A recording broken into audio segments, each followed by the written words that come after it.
Hi, everybody, and welcome to the Friday edition of Moohead Radio. I'm your host, the Big and Furry Bovine, and I got a few things I want to talk about. And the first one is probably the most important part of the program. And I can't say that I always start out with the most interesting stuff, although I try to jam the beginning of the show with anything new that's happening. But honestly, there's nothing really new happening.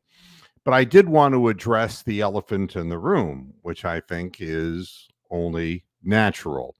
Uh, the presidential debate that happened last night, uh, it doesn't surprise me to see uh, the comments on Twitter and on social media and the vitriol and the hate associated with it. I really watched about 10, 15 minutes of it and I couldn't stand it anymore. And I have my personal reasons for that. Uh, but I feel that it's important to move the process forward. And I think people know that I am not a Trump MAGA person. I don't like Donald Trump, but what happened last night is beyond the pale of anything that could be discussed in terms of human decency. Uh, Joe Biden is obviously in the throes of Alzheimer's disease. I know that because I unfortunately uh, dealt with somebody very dear to me, my mother, who passed away from Alzheimer's disease. And I can tell you all about the dehumanizing things that Alzheimer's does to people. I wanted to share with the viewers one of the last cogent conversations that I had with my mother, who passed away in 2008. Um, but she really, the first signs of the disease were showing up in 1999. And that's usually the pattern for these types of things.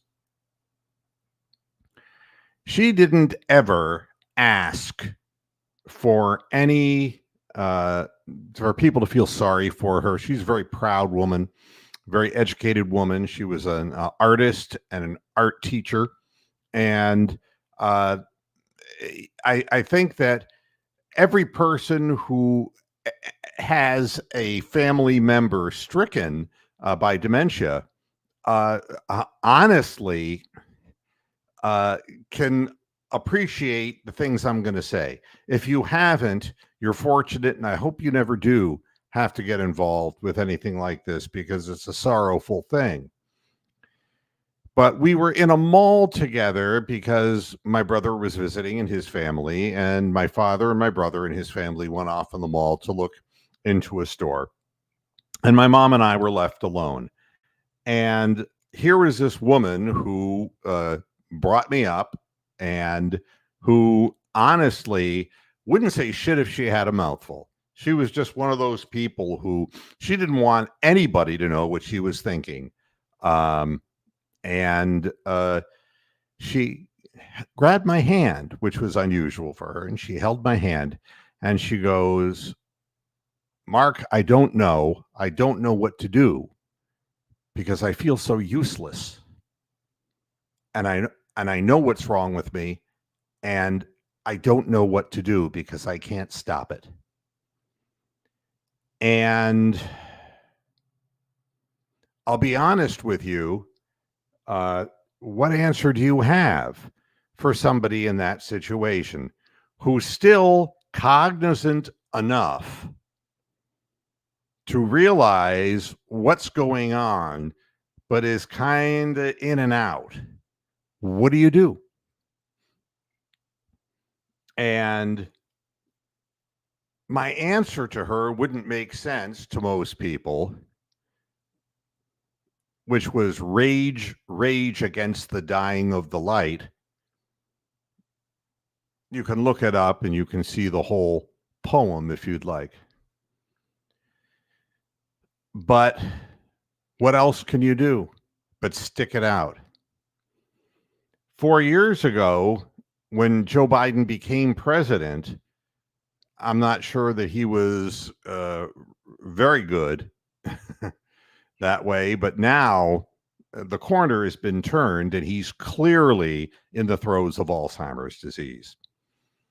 And the first thing that I want to know is who in the hell is responsible for allowing this man to go out on a stage and to be humiliated that way so that everybody in the world can hurl epithets at him.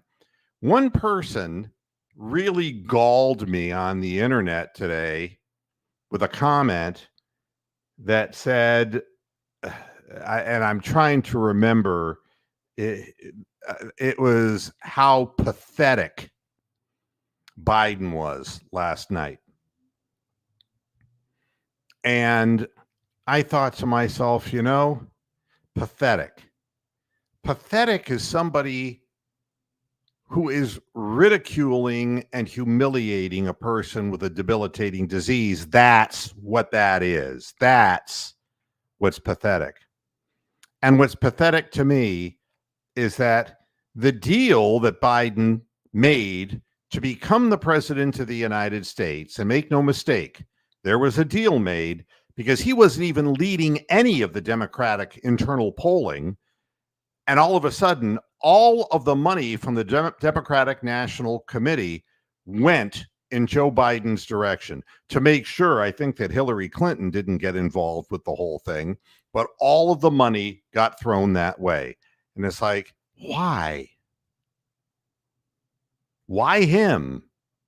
And the answer is he knew how to be on the take. He was in the Senate for such a long time. You can't be a senator that long and not be affected by the way business is done in Washington. The thing that's amazing to me is that people don't understand that this two-party system used to have a basis for choosing its candidates, but today it isn't like that. It's where the money goes, and it's not you and it's not me. Forever, the results of elections will be questioned. The integrity of polling, the integrity of the whole process will be questioned simply because you and I have absolutely no say who the final two candidates are going to be. But the same entity does. It doesn't matter, folks, whether it's Biden or whether it's Trump. It doesn't matter. The same legislation will get passed. The fact is that Joe Biden took care of his drug-addled son and his family, and he was able to put together an incredible nest egg for his family. And Donald Trump did the same thing to help further build the Trump empire. And a second term for Donald Trump will just enrich him that much more. The bottom line is the country's going to hell in the process. And we don't have anybody real to vote for. But how family members could allow this to happen to this person or to any person, I do not understand. And the funny thing is, and it's like, I'm not even going to put up Amsterdam's comment because they love people like you because you're so fucking stupid. They love people like you, Amsterdam. They really do. Because if you think this is a Democratic and a Republican issue, then you've just been fooled. The wool has completely been pulled over your eyes. When people are saying, oh, I'm going to put up this kind of flag or that kind of flag, they've got you right by the cojones. Things only get worse. Trump didn't handle the pandemic, and neither did Biden, neither would anybody else. The pharmaceutical companies, They didn't do anything to help out. Bodies were piling up in morgues, makeshift morgues in New York City, for God's sakes. You know, this is beyond whether you believe in abortion or you don't, whether you believe that the Bible should be taught in public schools or not. It's so far beyond that. Whether a gun makes you free or whether you don't want guns at all, it's so far beyond that. You don't even have a vote now. And I'll tell you, after the debate, everybody's going to say there's no fucking way that Biden could win. And you know something? He shouldn't. But neither should Trump. They were both chosen by the same faction, the group of people who control the wealth of the world. And don't tell me that, you know, one man, one vote. It's all horse shit. The whole thing is horse shit. One man, one vote, then Hillary Clinton would have been president. It isn't one man, one vote. Electoral college, they put this in and that in. Last election, it was the state of Pennsylvania that suddenly turned to the middle of the night. And you had Trump saying, I was robbed and they stole this from me. Because anything is believable today because we don't want to face the ultimate truth that you and I, our families, have no control over the destiny of the country. You can look everywhere and see with your own eyes that these people have taken away local businesses and replaced them with these brick and mortar bullshit companies that don't do primarily what they're supposed to do. You know, if CVS and Walgreens just sold fucking medication, that would be great. But they've branched off into 15 different areas. And I'm supposed to weep because they're closing down stores now.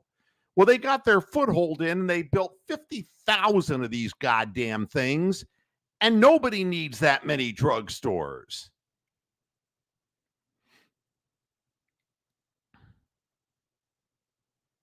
The whole thing has been rigged against private people, business people who wanted to be able to do business in their local communities. I'm going to get off this subject quick, but I want to make the point. I don't bitch and piss and moan, not when it comes to the fortunate times that I had in the business that I was in. But the truth of the matter is, I would have still been in that business if it wasn't for the federal government. And let me tell you how they took local broadcasters away from you. The same way they've taken the national media away from you. They started out by saying, we have legislation and we're going to call it the 80-90 initiative. And I've not spoken about this on the air before, but God damn it, it's time. The 80-90 legislation was designed for minorities, women, Native Americans, African Americans, to be able to get into the radio business. And what they were going to do was they were going to add FM frequencies throughout the country where they could fit in these 80-90 frequencies, which is what they were referred to. Smaller towns would have their own radio stations and not have to rely on more distant signals from larger markets.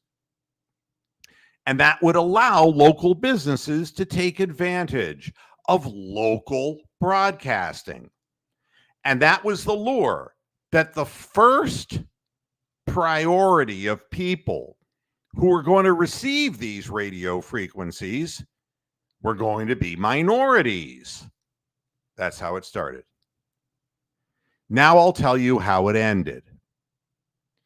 Big companies like Clear Channel, and I'll use them because I was basically forced to sell my properties to that bunch of clowns who didn't know shit about broadcasting.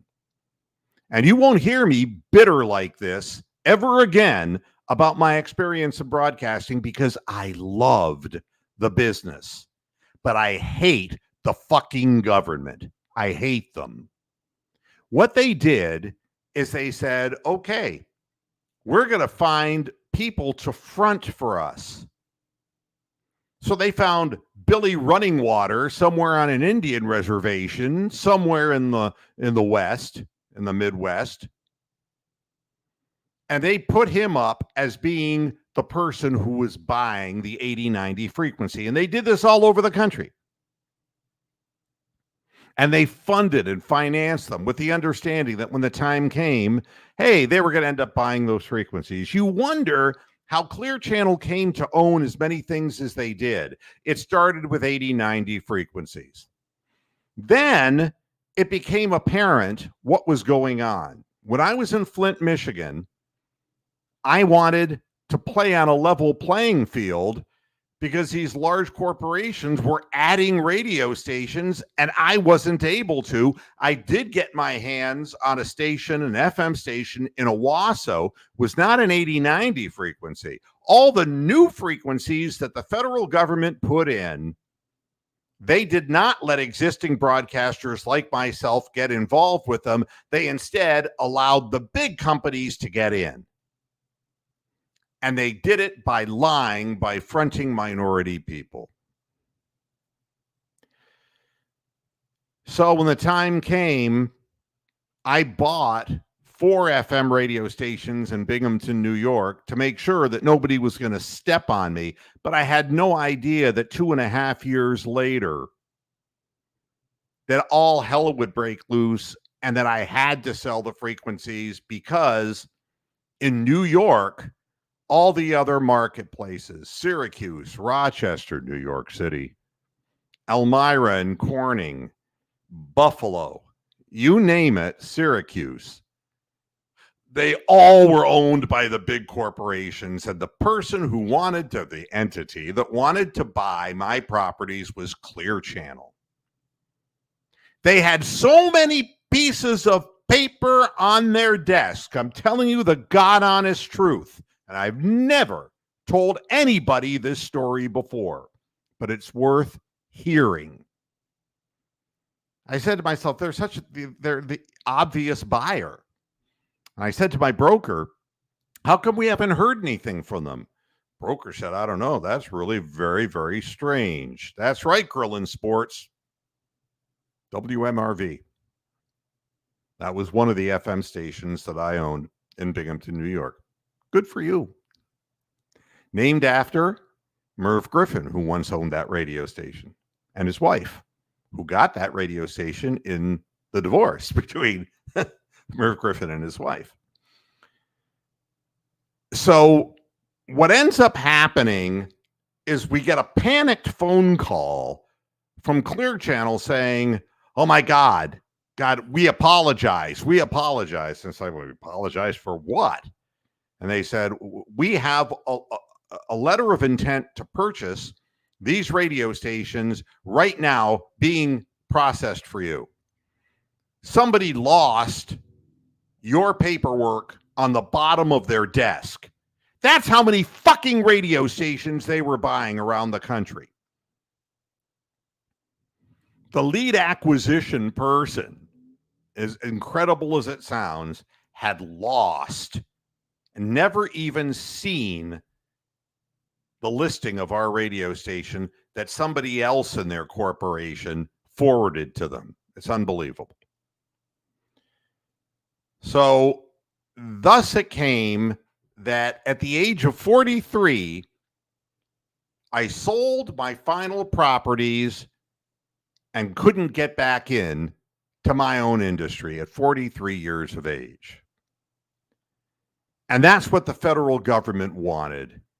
And they lied to broadcasters. They utilized and weaponized the National Association of Broadcasters to go along with this scam. And if they do that for radio stations, which really don't matter anymore, what do you think they're doing with the internet? What do you think why do you think that, oh, Fox is the conservative one and CNN is the liberal? Give me a fucking break. It's all the same motherfucking people. Somebody in the chat room saying, who's going to win the election? Not you and not me, buddy. It doesn't matter. Paul Simon once wrote, any way you look at it, you lose. And it hurts my heart to have watched that for 10, 15 minutes and seeing a man. And look, I never cared for Joe Biden.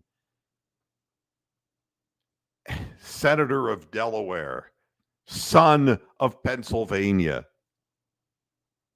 Mr. Scranton, PA, which was only about an hour and a half south of Binghamton, where I was. He always had a knack for saying the wrong thing at the wrong time. Now he's unable to say much of anything, isn't he? But as a human being, I feel terrible for him. And I would feel terrible for his family, except that they're just putting him up there just like that, so that it can be more fodder for hate on the internet. What I will tell you is this. Radio did not get better with all the mergers that happened. With all the acquisitions, radio got worse.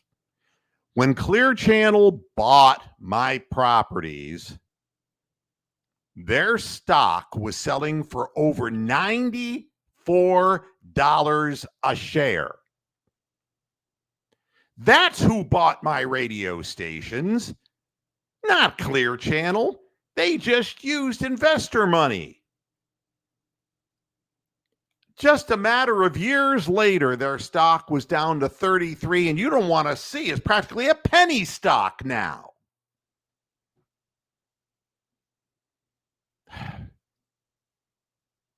There is no integrity left. There's no America left. The things that we praised about our society, our government, our way of life are dead. It's been killed by a bunch of people who only care about investment, leverage, and working with foreign countries while they allow Americans to argue all their xenophobic fears, all of their fears, whether it's against Mexicans, whether it's against Israelis, whether it's Arabs or Jews or black people, whatever. They let us do all the dirty work. So, having watched my mother die, and I will tell you, if you're screaming and saying, fuck Joe Biden, fuck this, and fuck the Democrats, I would say this to you. My mother died because she did not remember how to swallow. I want you to listen to what I'm saying. You don't wish Alzheimer's disease on anybody, not anyone. And to watch a loved one go down that way, please, I beg of Biden's family, don't let this continue. As much as I despise Donald Trump, don't let this charade continue. Step down. Get out of this. God only knows what you had to do and what you've taken out for yourself. God only knows, Biden family and Joe. Get out now. And don't let the Democratic National Committee, any more than the Republican National Committee, who's just happy as hell with Trump, don't let this, because the RNC and the DNC are the same people. Don't you understand? They pick the two candidates. We get to pick from two? There's no choice. Same. I'm done. Okay? It's more important than any fucking sporting event that goes on. It's our goddamn lives. Ah, goodness sakes. Let's move on, shall we? Kenny Atkinson signed his 5-year deal to coach the Cavaliers. There was a small delay, but you know how it goes. You got to get all the paperwork straightened out. He wanted to make sure that Dan Gilbert wasn't pulling a fast one. So now, this was the good decision, you know. And you have Kobe Altman standing up in front of the press saying, this is a great day because we got a great guy here. And I will tell you today, because I'm just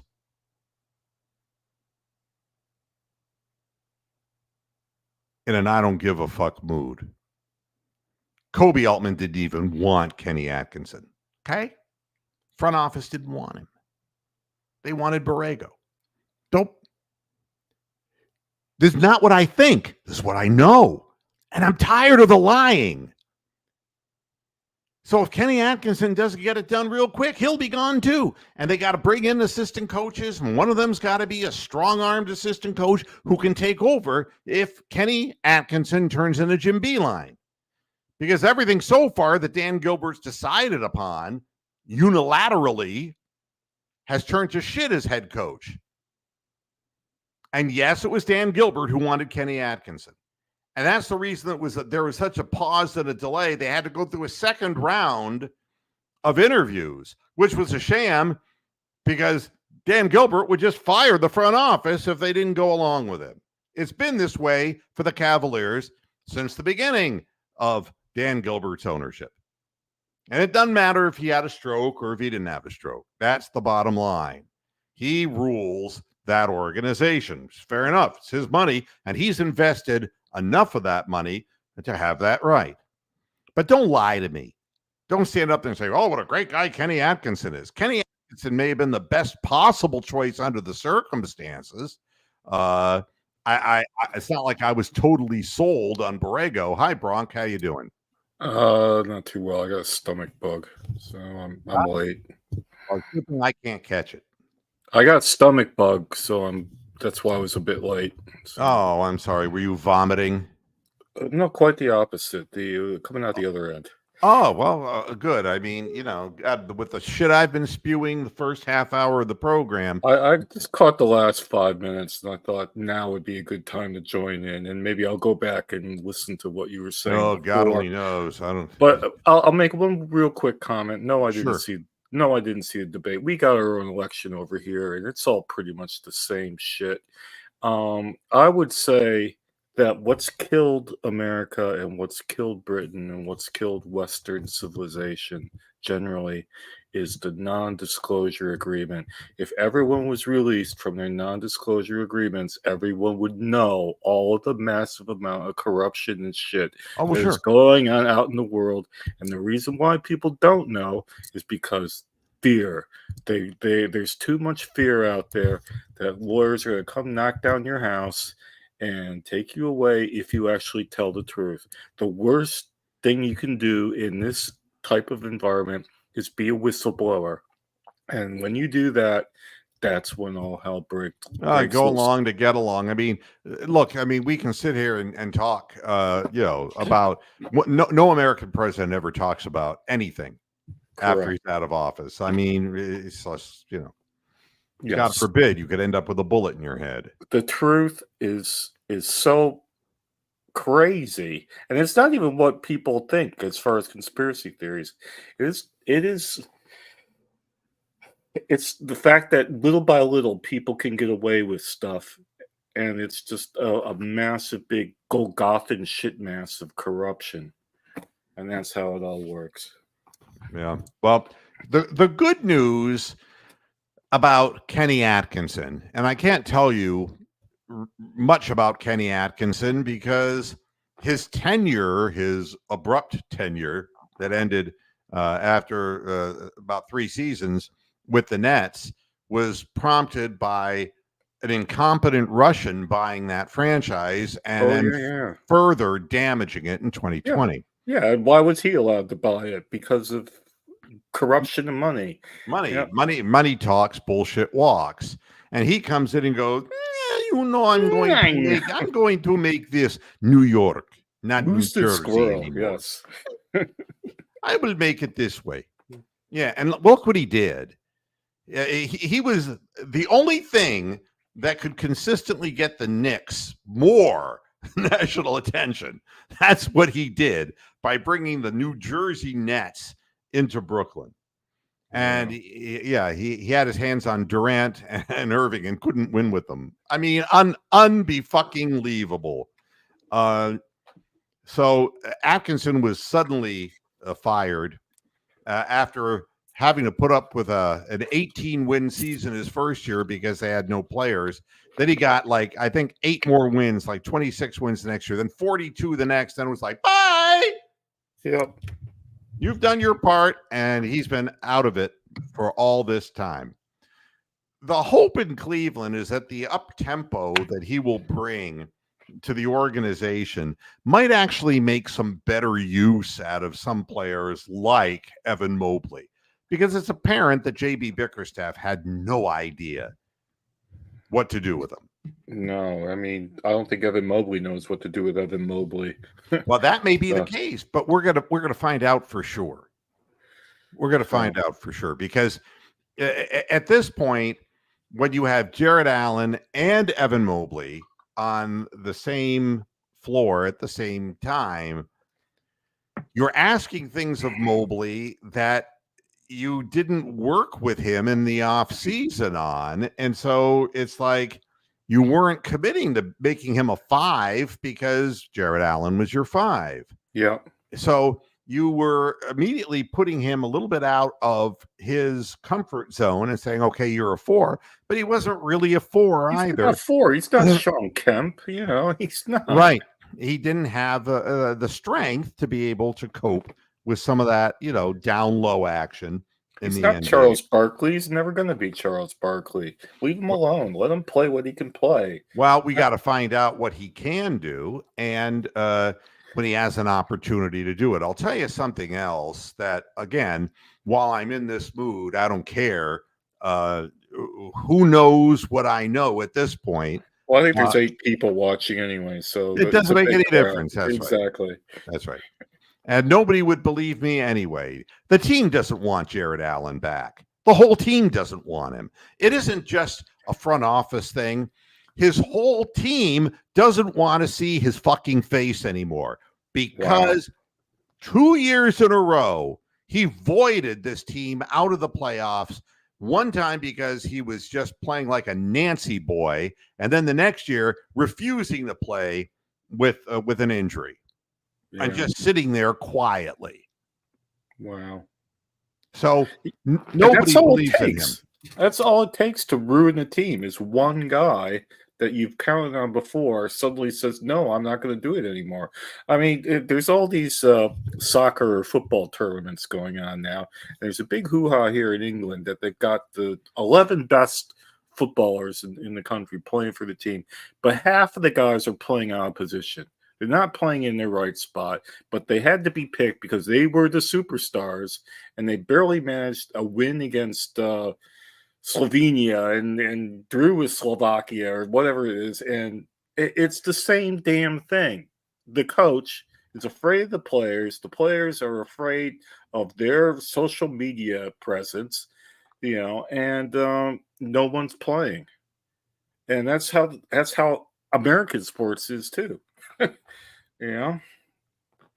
The players run the team, and if the players don't want to play, the team loses. And in the end, there were so many issues within the locker room with the Cavaliers. I mean, we are trying to get Donovan Mitchell signed to his extension, which he will sign. Yeah. The issue is that they really want to get rid of Darius Garland, but nobody's offering what they want for him or what they need for him. And I'll tell you something else that you're not supposed to know. Okay, I won't know this. I'll block my ears. San Antonio offered a 4 and a 7 in this draft for Darius Garland. Oh, fuck yeah. Fact! Nobody will report this shit. Nobody will report it. I'm going to bite their hand off for that. Well, and I don't even know the guys in the draft. It doesn't matter. The draft is over. And I had to keep my fucking mouth shut because quite honestly, you find things out and it's like, all right, fine. It's not going to mean a whole hell of a lot. No, it's not going to mean a whole hell of a lot. Oh, I mean, I would have taken a flyer on that one. I mean, my God. I mean, nobody, number 4 and number 7 in this year's draft is like nothing. I know, but even so, I mean, Garland's like 5'11.5" and gets kicked in the face every year and is out for 2 months. But I mean, we don't need that. Here's the truth about the NBA.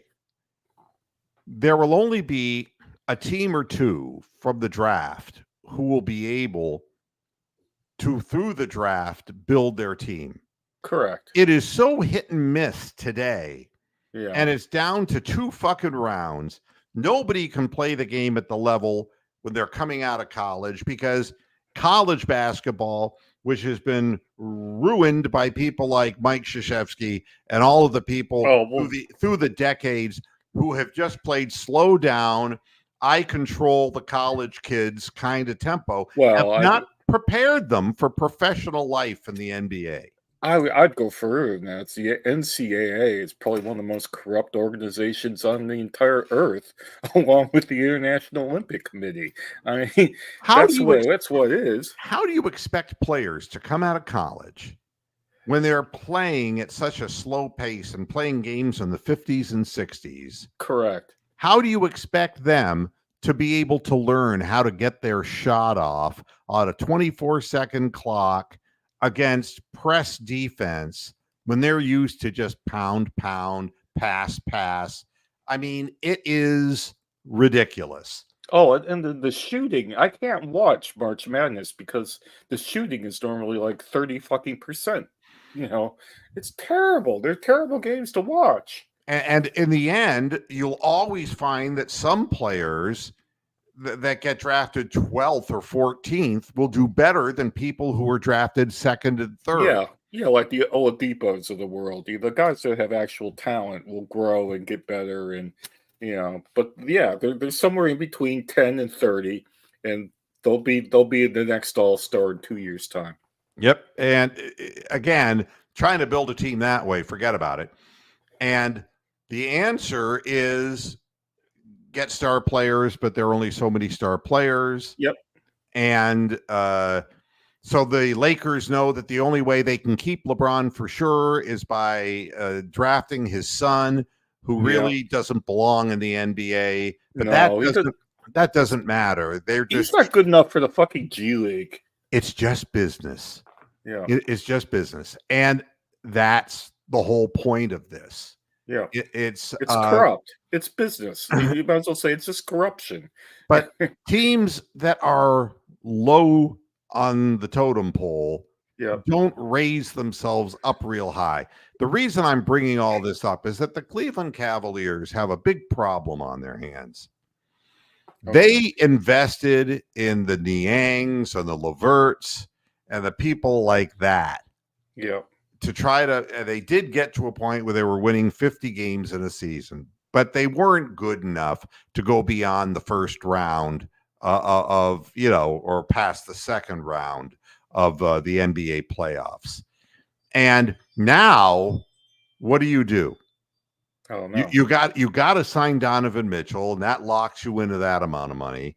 And then all of a sudden, you're like, oh shit, Darius Garland hasn't done what we wanted him to do, and Niang was a bust, and LeVert was a bust, but you can't get rid of all these people. Yeah, you still have to have a roster.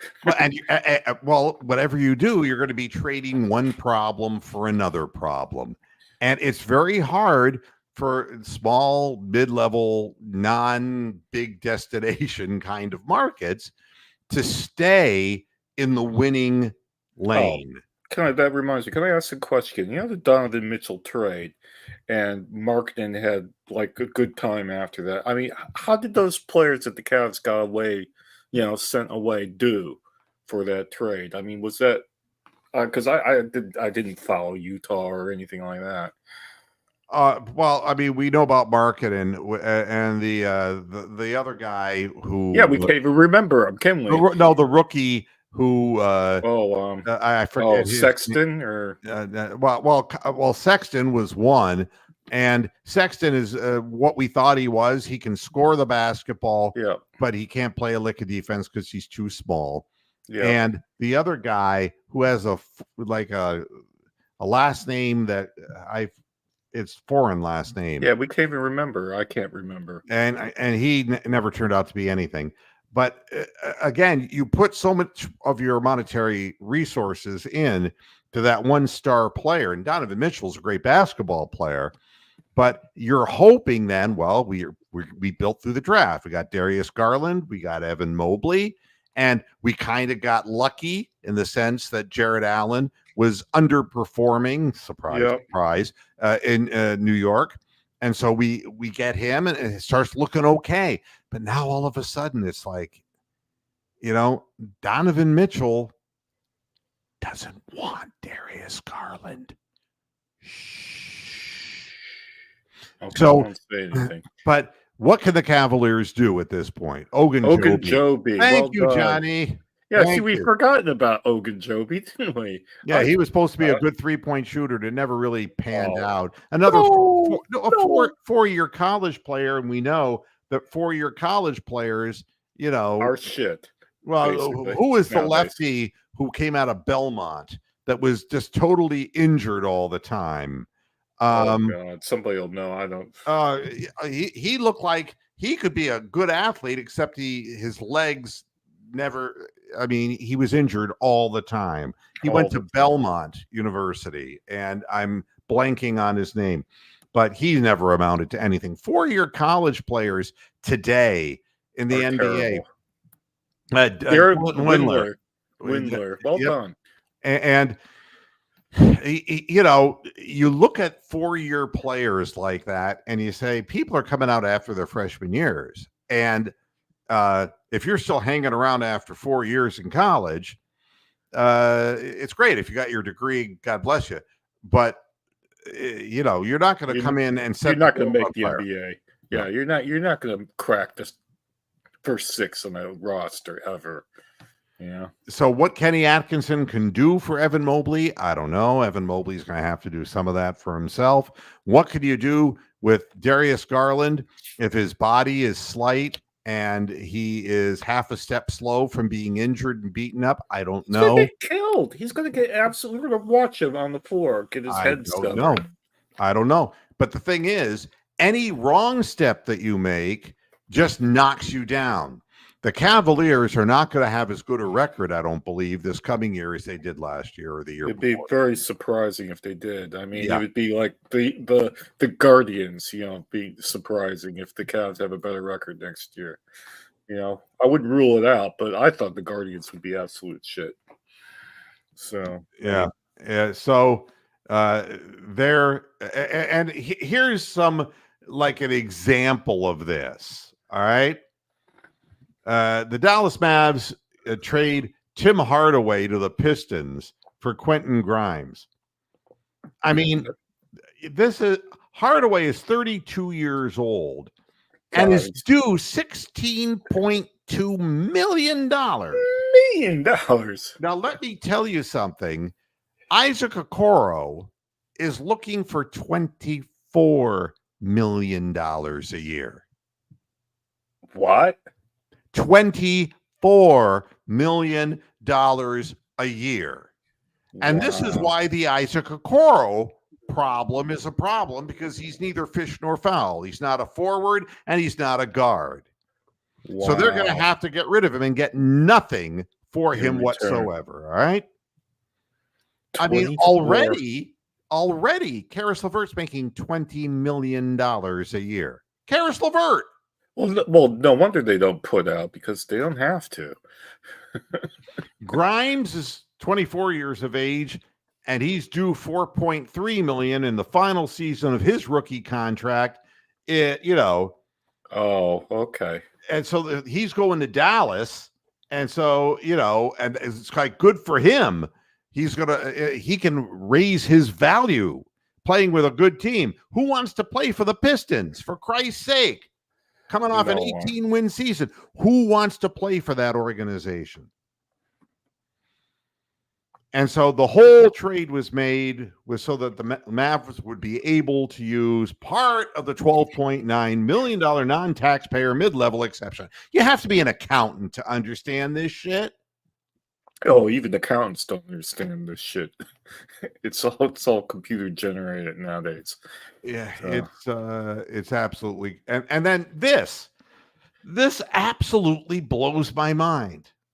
Okay. Immanuel Quickley was a New York Knick. All right. Yeah. And if you remember that the Knicks wanted to get OG Anunoby, who ended up hurt. And in order to get him, they got rid of RJ Barrett and Immanuel Quickley. And that's who the Raptors got. All right. Okay.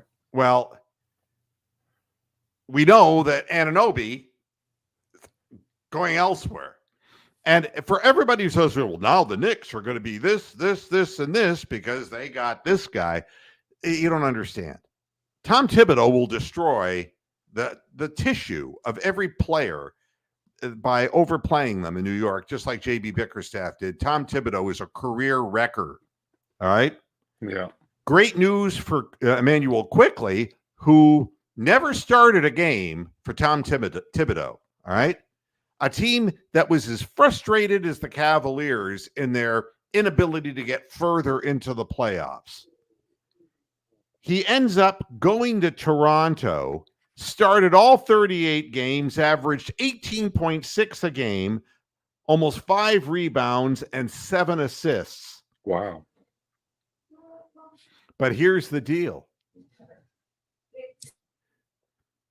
The Raptors have to sign the guy who they drafted at the same season that we drafted Evan Mobley, Scotty Barnes, to a 5-year maximum rookie extension.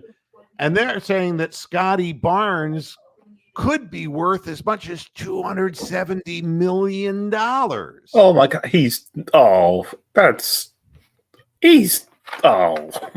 right. No. Get this.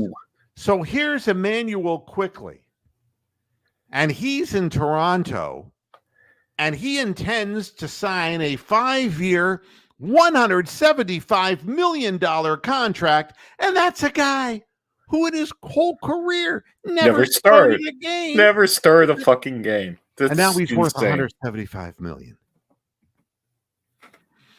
All of this gambling money. It's just all wrong. Of this revenue. It's wrong, isn't it? They just keep growing how much teams can spend. And you and I know where all this money comes from. The sad fucks that, work, 80 hours a week trying to, make a living in this country, in England and everywhere. And we go on these betting sites and we give them this money. Yeah. It's sad, isn't it? Yeah. I don't know. Sad. Yeah. Then the Cavaliers pick Jalen Tyson. All right. Great name, though. When I saw that name, I thought, I don't know who the fuck you are, but you've got a great name. He 3 colleges in 3 years for this young man. Oh, tell me about it because I know nothing about him. From Texas to Texas Tech. Okay. All right. And then to Cal. All right. Pac-12. Okay. And nowhere that he played, maybe Texas Tech would have been considered a step up from Texas, maybe. But at the time that he got brought over to Texas Tech, the head coach of Texas Tech was a total racist and started saying really bad things about black players, got fired. And so he was forced to leave again. And this time he ended up at Cal. You get fired for saying things like that? I guess. Who knew? Now, Jalen Tyson is a guy who, if under normal circumstances, 3 colleges in 3 years would make him a head case. Yeah. Right? Okay. All right. I'll go along with that. See Imani Bates. Okay. Yeah. You don't make downward trades, but let's give the young man the benefit of the doubt. He had a workout for the Cavaliers, and before the draft, he was brought in, and they brought him in and worked him out. Okay. but he was hurt. Okay. And he was advised not to do the workout for the Cavaliers. And he said, fuck it to his agents. And he went out and he played hurt, which was more than Jared Allen did, for Christ's sake. More than half the team have done. Yeah. So there you have it. He worked his ass off and he wanted to prove to the Cavaliers organization that he wanted to play in the NBA. So he ends up getting that number 20 position in the draft. Does it mean that Jalen Tyson is going to actually play? Who knows? Probably not. If he makes the roster, it will be because other people don't make the roster. If Karis LeVert gets traded, then Jalen Tyson might in some way find some minute role. It'll be smaller minutes with the Cavaliers. But again, if Jalen Tyson would work out the best he could possibly work out for the Cavaliers, he'd be a guy who could give you some bench minutes and work hard and be a good hard worker on the floor. So what's his size? What does he play? Well, that's the thing. At Cal, he was forced to play everywhere because Cal was a horrible team. And so he's about 6'6" in his shoes, or excuse me, without his shoes. In his shoes, about 6'7". Wow. He was handling the ball. He was shooting the ball. He was passing the ball. He was a ball dominant player at Cal. And that's, of course, not going to be the case in the NBA. He shot about 38% from 3-point range in his third the college three-point range. Yeah. And so what do we have? We have somebody who needs work, like all of them do, coming out of college, and he's hoping to make a roster here. He's hoping that, and if he does, it might well be because somebody else doesn't, and we're going to need some kind of a swingman like this. Oh God, yeah, who has the ability to, instead of a 6'4" Isaac Okoro who's afraid to shoot 3-point shots, you'll have a guy 6'7" out there who could handle the ball some and could also create a shot for himself. We've never replaced Richard Jefferson, have we? No, I mean, and that's the kind of player, a swing player that you need. And it's interesting because Amsterdam is saying, no, he's Karis LeVert's replacement, I believe. But but still, Okoro really is a man without a position, is the way I look at it. He's 6'4", and he can't defend NBA forwards, and he doesn't handle the ball well enough. He's athletic going to the rim, but he's only 6'4".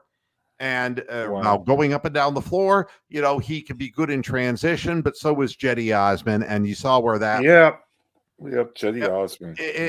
Again, it takes IQ, it takes ability, but it takes some degree of size to get this done. So, I can't tell you anything about Jalen Tyson because nobody really saw him play at Cal because Cal was pathetic. And, if he makes the team, fine. There have been players who have made the Cavaliers through the years who actually did make time on the floor and see some minutes. But, they're role players. That's the hope here, that you find somebody who's a hard worker who could work at their craft, unlike Darius Garland, and will get stronger and will find out what role the team needs from him and work nonstop at that. That's the hope. Wow. So, all right. The Cavs have also agreed to a summer league deal with the guy who is the big fat guy from NC State, DJ Burns, who has lost 45 pounds between college season and now. DJ Burns was the source of conversation, a very affable, friendly fellow who was way overweight, who led NC State into the Final Four, and he was great publicity for a while. And he's 6'8", 6'9", and but they listed him at 275. Yeah. No. You look at No. pictures of him. He was 300 pounds. And so now this would be kind of like a back when Boozer played with the Cavaliers, he played at 280 pounds in his senior year at Duke, and then he cut down to 250. So this would be a kind of a comparable kind of thing. And, again, he's trying to get his body prepared to do something, and he's going to be a summer league invitee. So you can. Yeah, I mean, we've never really replaced Carlos Boozer either. I mean, we've never had a player quite like him on a team. If you didn't see the video, watch Nick Chubb working out. Okay. And I haven't seen it. His left knee, God only knows, and he is working his ass off, 7.5 months out from surgery. Wow. And nobody knows if, when, but if you want to watch somebody who is determined, who has done everything right in their career as far as giving himself to the game of football. And Larry Allen, by the way, died at 52 years of age while on vacation with his family in Mexico, I believe.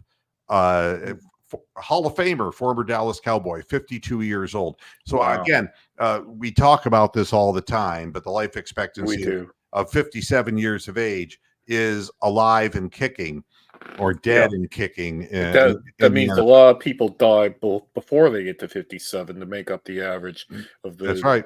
Jim Ottos who die when they're in their 80s. But Nick Chubb is a hard worker, and I would love to see him get back and do something, but just watching how hard he works, it makes you not want to tolerate the Jared Allens and the Darius Garlands. It makes you not want to tolerate anybody who doesn't give 100% to what they're meant to be doing. Because the ones who really, I mean, you don't think that Jose Ramirez just suddenly out of nowhere, he spent his time in the Dominican, man. He did what he had to do to adjust his swing and the way he approached things to become the valuable player that he is. You don't think that Stephen Kwan came out of his mother's womb making contact with baseballs. The fact of the matter is, you can tell players who work really hard.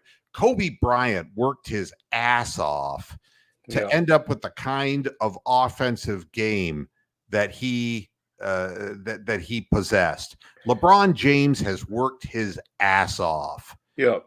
I mean, that's a good example of Kobe, because Kobe, you wouldn't think if you saw a photo of him, you wouldn't have thought he was physically that special, would you? I mean, you see a photo of LeBron and think, oh yeah, he must be great, but Kobe looks quite ordinary in photos. He doesn't look like he would be as an all-time superstar. But there you go. It's from work. And I'm not going to say anything about Bronny James, because when you're basically a pawn serving a greater master, I feel sorry for the poor kid. I hope it doesn't. I don't feel sorry for him. If he makes something of his life, if he utilizes the opportunity he has to build on what he has, regardless of whether it's in the NBA or a business opportunity or whatever, God bless him. Let's wish him well. I mean, he should go into sports agencies, like we said. He'd be the ideal with all of his contacts and all of his dad's contacts. Yeah, who knows? Who knows what the best thing is? But in my mind, he is not to be ridiculed, because correct. Well, no one is really. He's in the middle of something that he really can't do anything about, except just keep going. Now, the final thing is Guardians. They're playing tonight. Lost a very disappointing 2-1 loss to the Royals. And, they blew a couple of bases loaded opportunities in the game. You can't do that. and they ended up getting burned. Ben Lively pitched a great game, but gave up a hanger, and it went out of the park. And that's the way you lose 2-1. And they got to get back on the saddle. And Kansas City's a weird fucking ballpark with all kinds of left field space and room, and right center field, very oddly shaped stadium, and balls that you think might be going out to right center stay in the park. It's that reminds me, I have a confession to make. I actually watched some of the Guardians-Orioles games, and the one I watched the most of was the 10-8 game, which was absolutely unbelievable. That totally blew my mind. But the Orioles, they've got some great young hitters on that team. Oh, yes, they do. That Henderson and the Santander. Tough. Jesus. I mean, these guys. But I have a theory that when you get the high heat and the high humidity, that, if you're playing baseball in Baltimore, 90 degrees and the humidity's 70, the ball ain't gonna fucking move like it normally does. So it's gonna sit up for you to be able to smash it. And Ramirez hit a ball that was like 120 miles an hour off his bat in that, or 118. I forget what they said, but I mean, people were just literally smashing the fuck out of the baseball in that game. I couldn't believe it. And for the Logan Allen. For the Guardians to go to Kansas City and play in that kind of a roomy stadium, it is imperative that they've got to play the gaps. They can't worry about hitting a ball down the line to get it out. You hit it in the gaps, and you hit singles, doubles, triples, even with speed. A lot of triples in Kansas City for guys who are speed merchants. But more important than anything, the Guardians win when they're ahead, when they get ahead of a game. But when they fall behind, there's problems. And when you saw in yesterday's game, when they had opportunities to add on to lead or to break 1-1 game, they didn't do it. You knew that the momentum had switched over to the Royals. And what actually happened in that 10-8 game was Baltimore left all of these people on base. Yes. In that game, they had the bases loaded a couple times, and the Guardians got some great breaks in that game. They were lucky, but then there was also a lot of stupidity. I mean, how many times did Arias get done on the base paths in that game? You got thrown out at home, you got thrown out at second, you got thrown out, I don't know, maybe 2-3 times. And I mean, it was a really bizarre game to watch, but I'm thinking of re-upping my MLB TV. Well, the Guardians have been really good this year. I can't imagine it's going to continue going this way, but I said that earlier too. The thing is, you got to stay away from losing streaks. Correct. And that's especially the killer. When you're playing, now that they have like a 7-8 game lead, Minnesota's getting hot again. And Kansas City is right behind them, a game behind Minnesota. You got to keep as close as you can to a 10-game lead against these people. And you're not going to win every game.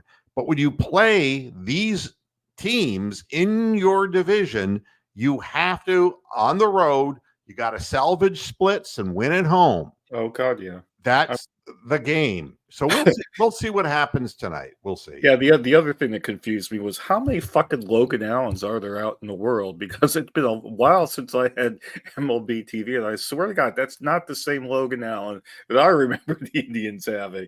I mean, is there 3 of them out there? Or there's definitely 2 different Logan Allens. Yeah, well, the one we got ain't doing so great this year, so... and I hope this isn't true. Amsterdam is saying that Dick Vitale is going to have cancer surgery to remove a cancerous lymph node, and that's that's serious. Yeah, it's all serious for him. It's been a tough ride for him, and I'll be reading about that, I'm sure. But Bronk, thanks for joining us as always. I appreciate it, and thanks to everybody for tuning in. Yeah, I'm a bit under the weather today, but anyway, hopefully I'll be all right. And, we'll be back again on Monday and we'll see what happens. Thanks for putting up with me. And until Monday, hasta la vista, Pastor Heads. Good night.